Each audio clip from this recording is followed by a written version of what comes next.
That's a fact. That was. No more room in hell. The dead will walk here. What's up, Horror Fiends? It's your boy Ricky Grimes back at it once again with another episode of Three Corners of Horror here on Horror Fiend TV. Before we get started, let me introduce to you our panel. My man JR is back this week. How are you, my friend? My brother. Nah, it's good to be back, especially for this one. Slow burn. I mean, we usually avoid slow burns, but this one kind of it wasn't much of a stray. This one was actually a found. Yeah, ooh, that's like, you know what? It's like a stray cat being found. Mm-hmm. I like that. Joe, the psychologist. What's up? My What's man. up? What's good, Yeah, we have the brother? glasses on for this one. So I mean, this one's definitely psychology here. Shit, but it's- And you know what? I don't have one to top him. I like to top him on the ones.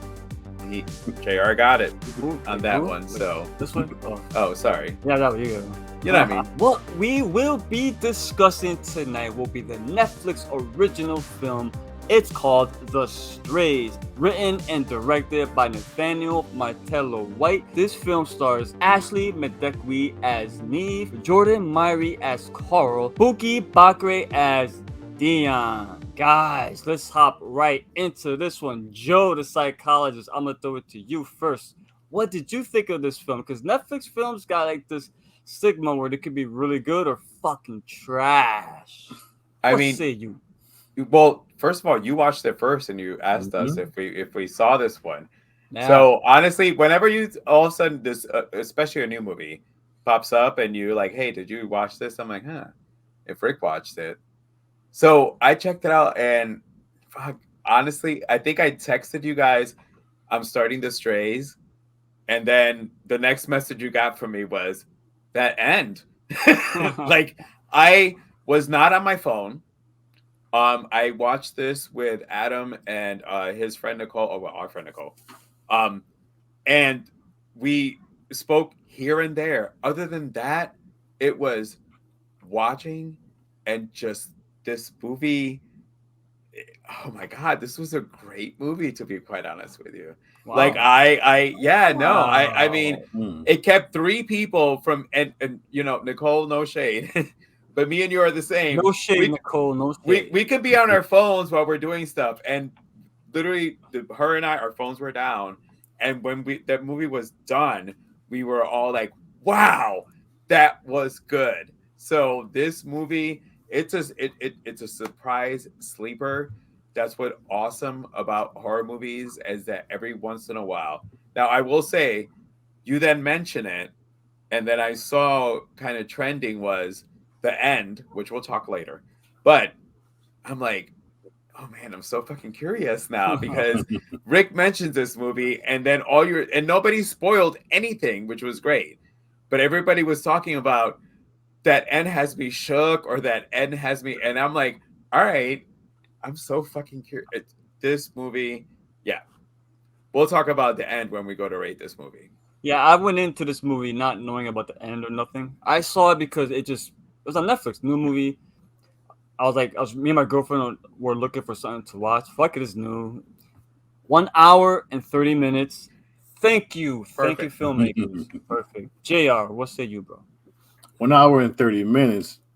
But what surprised me is the fact that it was technically a slow burn that got you hooked.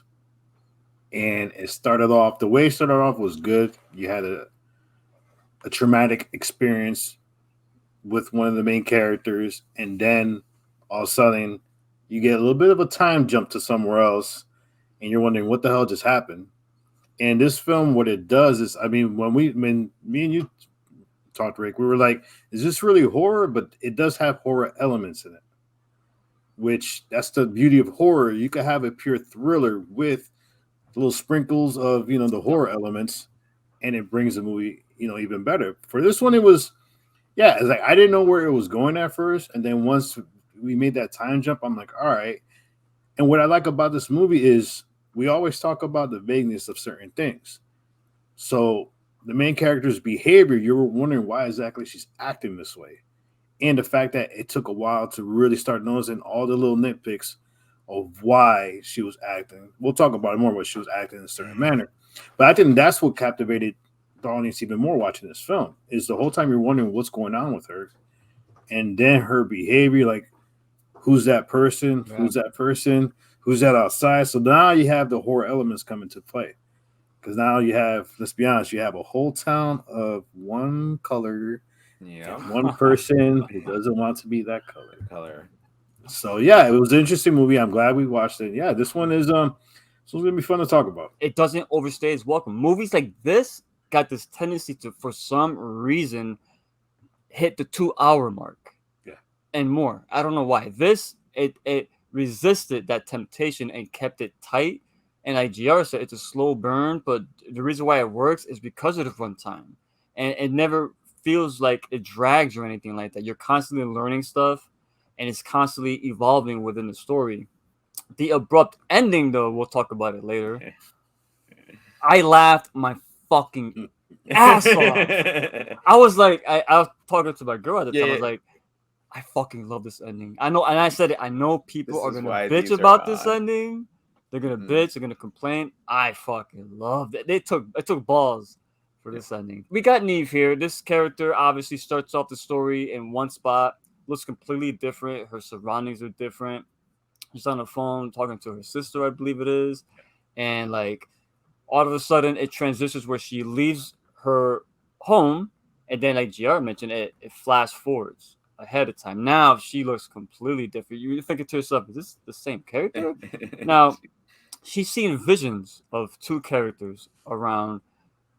Yes, GR, right behind you, Carl and Dion. Now, GR, since you got the background, like what did you think about those two characters and their motives within this film? Here's the thing I liked about these two characters is they brought them in slowly, and you did not know why. I mean, think about it. He got a job as a janitor in the school that she worked in, and the whole time she was wondering who he was. The fact that she didn't know who he was, we'll talk about it a little bit later, helped the movie even more because you started wondering who the hell is this guy. You And thought it was in her head too at first. yeah, because you had that scene where they're in the house with their friends, and then all of a sudden, who's outside? Who's outside? He's coming. He's coming. Then there's nobody outside. So now you started thinking, all right, is she having some kind of mental breakdown? Is something, is this imaginary shell that she put over herself started cracking?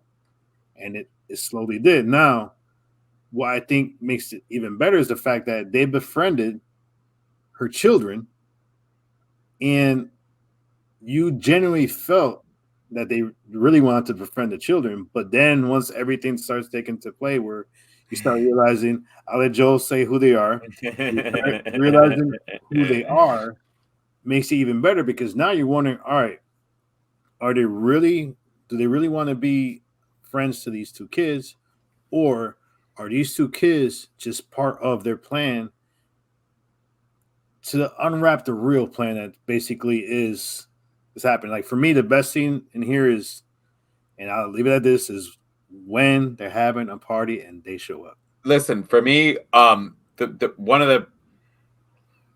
figured it out. I did figure out who they were. I actually did get that. So one of the things I'm going to ask you guys is, did you guys get a sense of, which is not a negative, I'm mentioning this, at first I was going to knock it as a negative, but it's actually a positive. There was a bit of Jordan Peele in this with the character of Dion.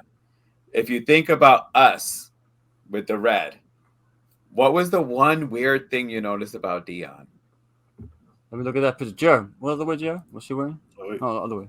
Nah, No, she got a hoodie. She had red gloves. Birthday.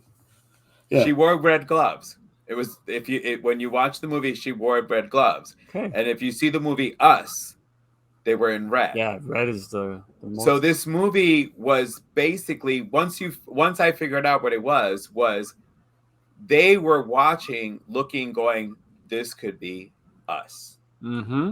This and should I tied be it right, and I tied it to Jordan Peele. I thought it was beautiful.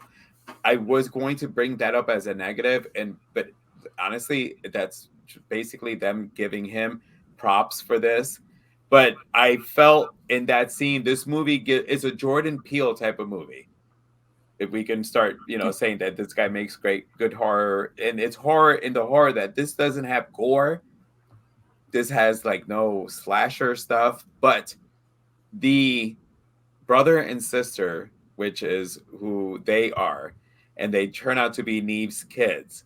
And then when you find out in the beginning of the movie, when she's talking to her sister, she's saying, "This is not where I thought we would be." And then she leaves. This is going to play for later. She leaves a note saying, "I'm going to the hairstylist," and is gone. And then we jump forward. And then we get to this party. So they both the brother befriended the brother. The sister befriended the sister. This Dion, if you know, so Dion became more enraged of it all over than Carl did. Mm-hmm. Literally, Dion was in here, the one that I felt was the silent antagonist in this. Like Carl had a whole other thing. She played it real subtle too. The actress. Oh my God! Yeah. You realize Dion was straight up fucking jealous. She was like, "This bitch got the life that I should have gotten." Like that's literally what I got, and she did an amazing job in this. You gotta remember one thing. I'm sorry. Go ahead. No, you gotta remember one thing too. Is the reason she was more enraged is because Carl remembered the mom. She never met the mom. She didn't. She was so young that she didn't know what mom looked like. 17 years, right? She was gone for some shit like that. She had no recollection. She didn't know what mom looked like. Her image of mom was whatever he told her. Real talk. I thought Carl was like her husband or partner that she had left. Nah, at first. Then I realized quickly. Oh, okay. I think that's her son, but he looks kind of old. Yeah. No. Listen. So their intentions, I totally got. Their intentions is what drove this movie. It you didn't see it coming at all. Once you figure it out, you're like, and I told Adam, I'm like, I think those are her kids. This is a character that's really interesting because to me, she was always acting. Like she's been so far gone that she left her family once. She left Cheryl to become Neve. And quite quickly she left Neve, and who knows what she's gonna become now. So leaving the second time, leaving the second time is easy for her because she's done it already. You know what I mean? But it's fucked up how she. It is fucked up. I'm not condoning it. I'm not condoning it. She left the first time because they were poor. I mean, she was like a saleswoman. Right? She had she was like that. Yeah. I feel like she was a scam artist. What I liked about it too, if you look at her first choice was completely different than her second choice. Yeah, it's crazy because like JR mentioned it too. As soon as you see her, like obviously she's got a collection of wigs. She's used a lot of makeup to white her face up a bit. She could pass for a Caucasian. I'll be real. And the actress, bro, she fucking killed it though, bro. Ashley, what's her name? Madekwe. Oh man, Ashley Madekwe, bro. The dual personalities between Neve and Cheryl. And she was always like, you can see her always constantly thinking and realizing she's thinking just by looking at her body or her mannerisms and her body language. It's not easy to do, man. And then like with these two characters coming back into her life, she was shook. And I'll admit, I would be like, damn. I was like, why are they here? Like, are they trying to be malicious or they really want to reconnect? I mean, she left them pretty fucked up. So there's no way these two characters are going to accept that. And then she tries to pay him off to go back home with the rich money. And I'm like, no way. They ain't going to take that. But like I said, Neve, these two characters invade the home. I thought they tried to really acclimate themselves into the family, but then they started running fucking water and doing all sorts of random weird shit. Ordering food, acting. I mean, if you suffer from anxiety, this scene here gives you anxiety because you don't trust them. You still don't know their exact motives. You don't. It's only until Carl does what he does to Neve's husband. What's up, man? No, well, the fact is, the minute she tried to pay them off, that was the trigger. That was it. That was what set them off in motion. All they wanted was their mom. That's all they wanted, and the fact that good call, good shout. The reason she didn't want them, and let's be frank, what this movie did. Remember, the thing that was triggering her was when her daughter had her hair in cornrows that Dion did, and she was like, it was triggering her because she didn't want her hair like that. Her hair shouldn't be like that. It's not from where they're at this time. Carl and Dion were manipulating the kids. Well, and actually, and it started before that because the daughter worked at a store, and she asked her about her hair, and they focused on the hair, on the fact that it was now all in place. So it's basically like Neve was whitewashing herself. Yeah. Oh, 100%. And therefore her children.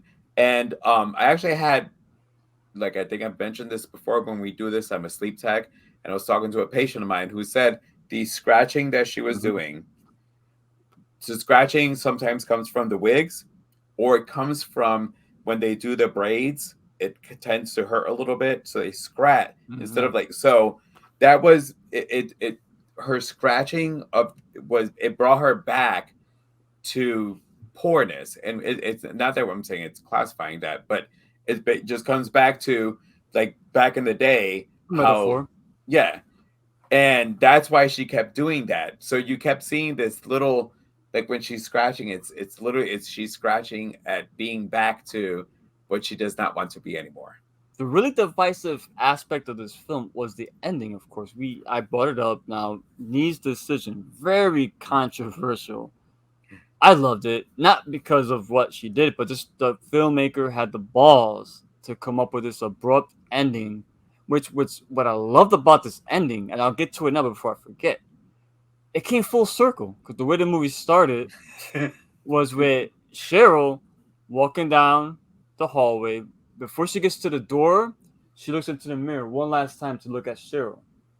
And then she leaves and she becomes Neve. Now, in this ending, she walks out the door. If you notice, she looks to the left mirror now.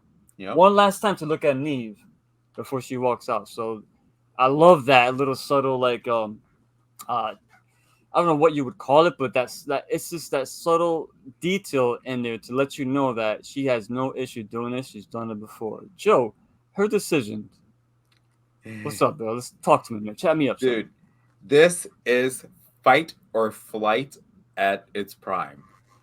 Oh, like, honestly, I love that. That's the perfect. This is why I wear my glasses. This is why a psychologist isn't on this one. This is fight or flight.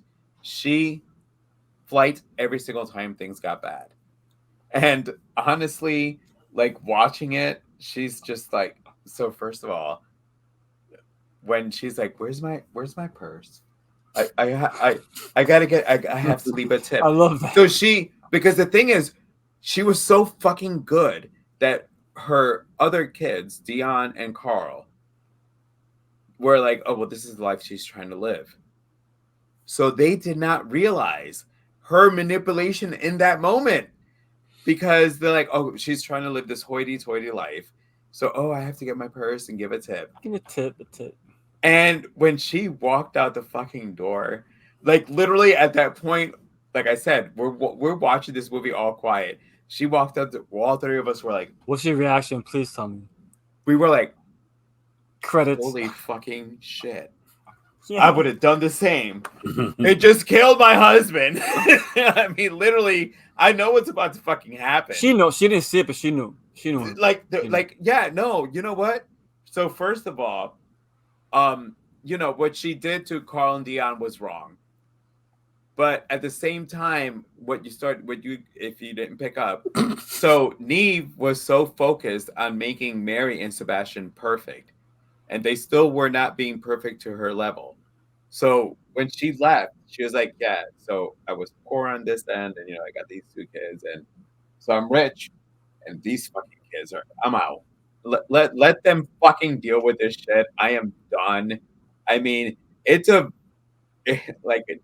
the reason, one of the reasons that we're doing this one is that fucking ending is for some people fucked up, but in a fight or flight moment, and when you just realize that your husband, whose new life you created, is dead, you're out. Like it was a motorcycle that was revving. You heard the motorcycle revving away in the background.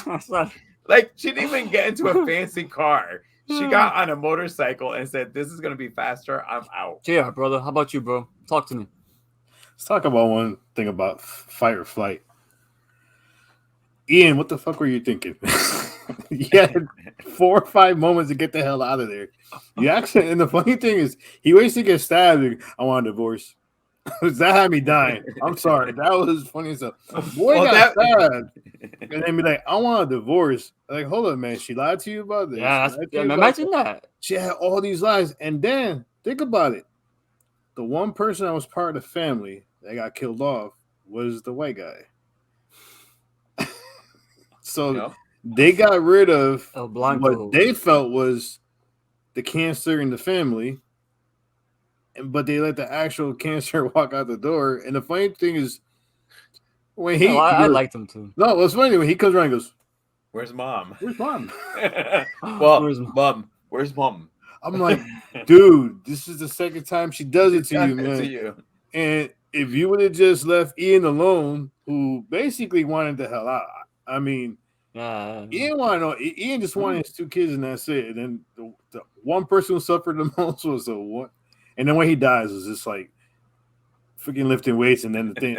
But that's a metaphor too, because what did Carl say to him when he was with the weights? He was holding him, and he said something before he walked away. Oh, because he questioned him about how much he lifts, and then if he's a man or something. But before that, he said something like, "Oh, the metaphor was kind of like he says that now you know what I feel," or some shit like that. It's saying like you have all the weight on your shoulders. The weight of the family on the shoulders. Yes. That was the contrast between the two. She was trying, like Joe mentioned before, she was trying to wipe away basically as much of DNA possible of her being who she is. Yep. I remember in the beginning, she had even the way she talked. Even the way she talked. She changed her in the beginning, she lost her job. And that was what was one of the reasons she left, because she lost her job. She lost her job? She lost her job. And she had this big job. She had this big thing in mind with this big job, making money.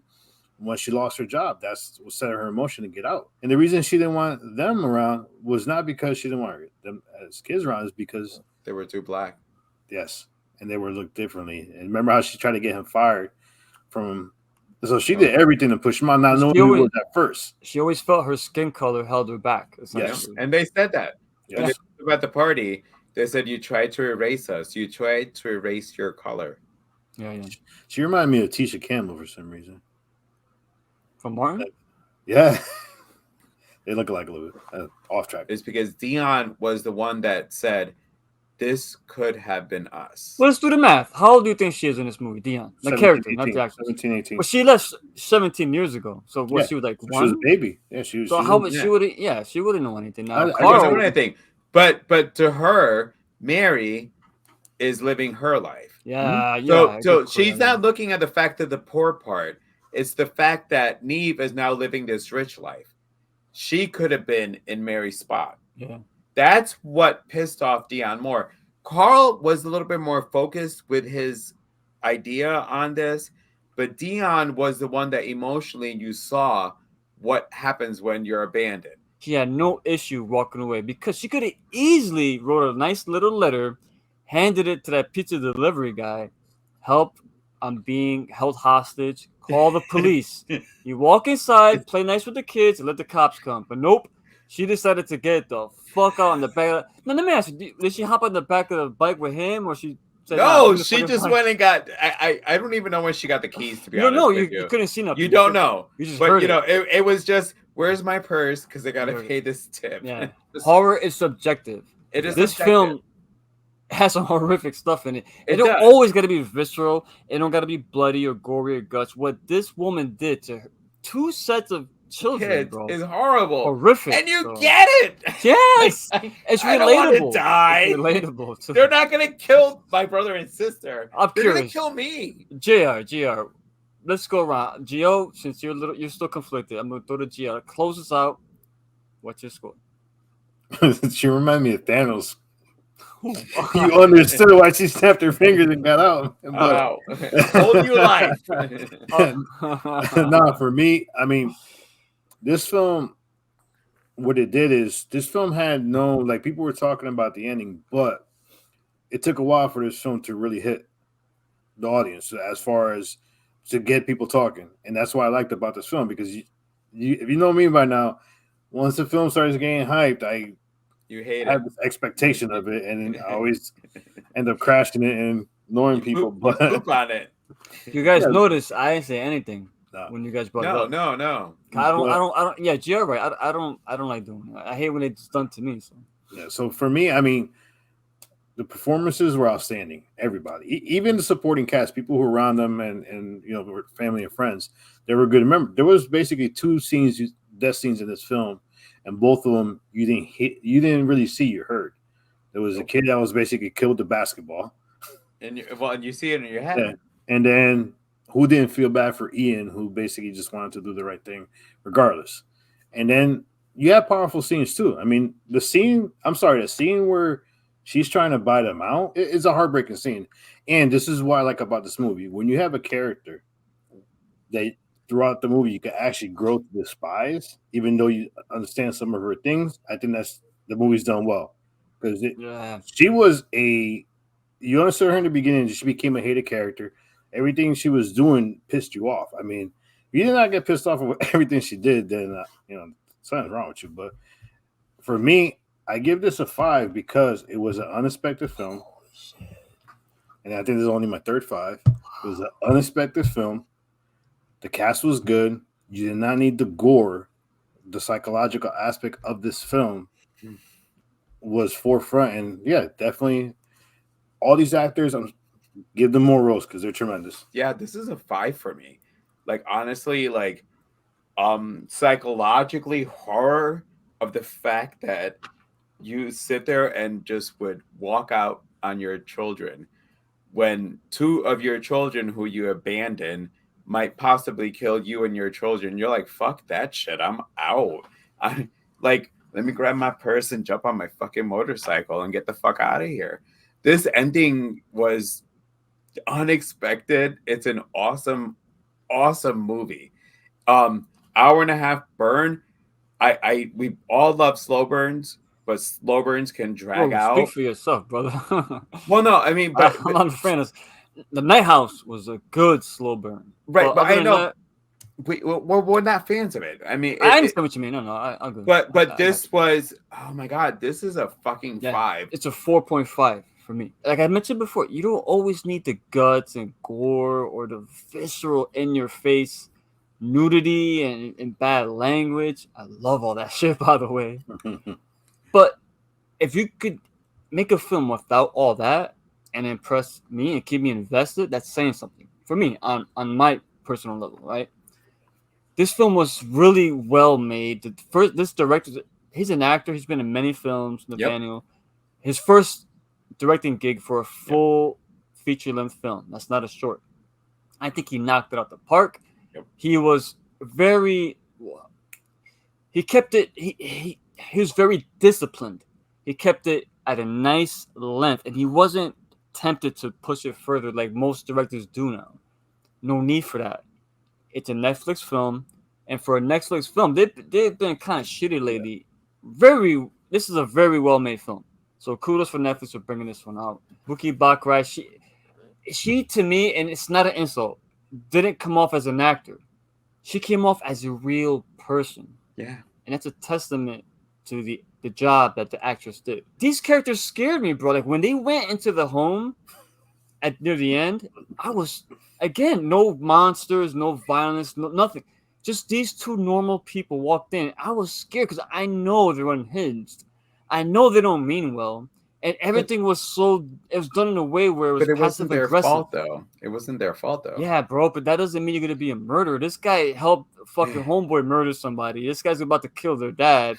He's a murderer. Let's be real. You know what I'm saying? He probably, who knows how many people he killed back where we don't know if that guy who got the basketball to his head was dead. He dead. That motherfucker dead, yo. I just thought they just that's Dion trying to, as Dion bringing Neve's son to his level, pretty much. Oh, all right. Well, that's see, even more of the 5 then. So yeah, so it's the movie as a whole. The reason why it's not a 5, it didn't blow me away. Not that it's bad, but it's not like it was like, oh my god, one of the best ones I've ever seen. It was a good, enjoyable film, fresh, and it would have been a 4 but a 4.5 came because of the ending. And trust me, when I saw the ending trending, people hated it. If you go look at the reviews, they hate the ending. They hate it means I love it, because I mean, I would have been I out. fucking love this Fuck ending. that I shit. I loved would it. have I been the loved fuck it. out. I loved it. So that's all I'm gonna say on this film. And with that being said, thank you for joining us on another episode of Three Corners of Horror. If you haven't seen The Strays on Netflix, form your own opinion. Please give it a try. It's refreshing. We don't get movies like this often, and when we do, they're usually really, really bad. But not this one. I'm Ricky Grimes, my boy JR, Joe the Psychologist. Come back next week for Horror Fiend TV's Three Corners of Horror. With that being said, stay safe, stay well, and most of all, stay scared.